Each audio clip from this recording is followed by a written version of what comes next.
An overwhelming Israeli security force had swept through the West Bank in a desperate search for the three boys who vanished just 18 days ago. And then today, soldiers found the bodies of 16-year-old Naftali Frankel, the American, and his two teenaged friends, Gilad Sha'ar, 16, and El Yifrak, 19. The three had been hitchhiking home near the West Bank city of Hebron late at night and were never heard from again. Gilad's devastated aunt spoke on the phone.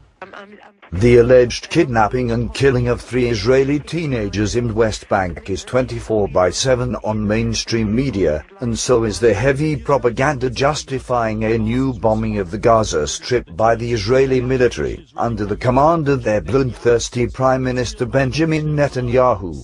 A case that reeks of Mossad spy operation and false flag event from day one, especially after the very same mainstream media have failed to keep up what I believe to be a farce fabricated to justify more genocide of Palestinians.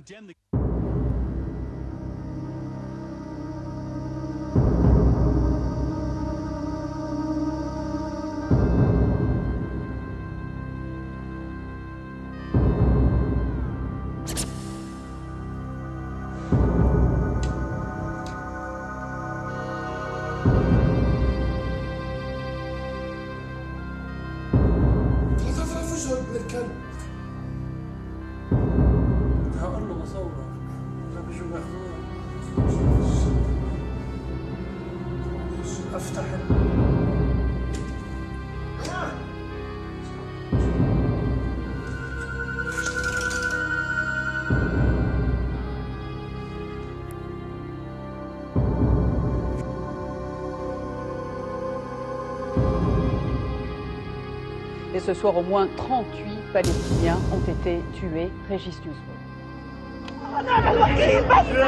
Khan Younis, au sud de la bande de Gaza.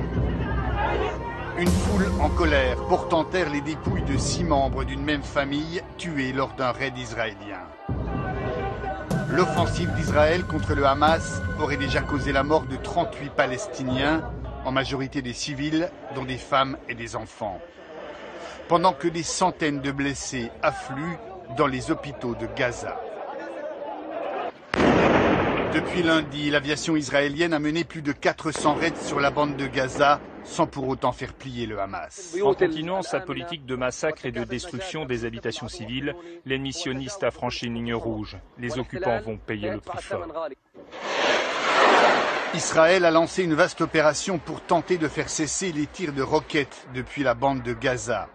Plus de 130 roquettes ont été lancées ces derniers jours, dont certaines à longue portée contre Jérusalem et Tel Aviv, sans faire de blessés.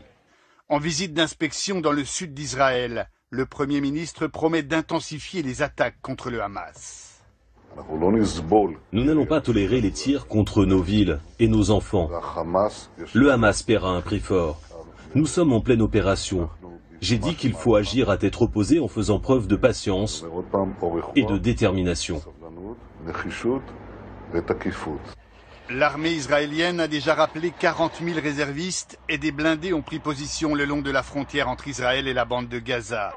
Le territoire palestinien, totalement bouclé également par la mer, où la marine israélienne a intercepté un commando palestinien qui tentait de s'infiltrer en Israël.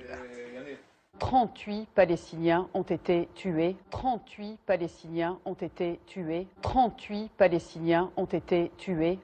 Israël a lancé une vaste opération pour tenter de faire cesser les tirs de roquettes depuis la bande de Gaza. Plus de 130 roquettes ont été lancées ces derniers jours, dont certaines à longue portée contre Jérusalem et Tel Aviv, sans faire de blessés. Sans faire de blessés.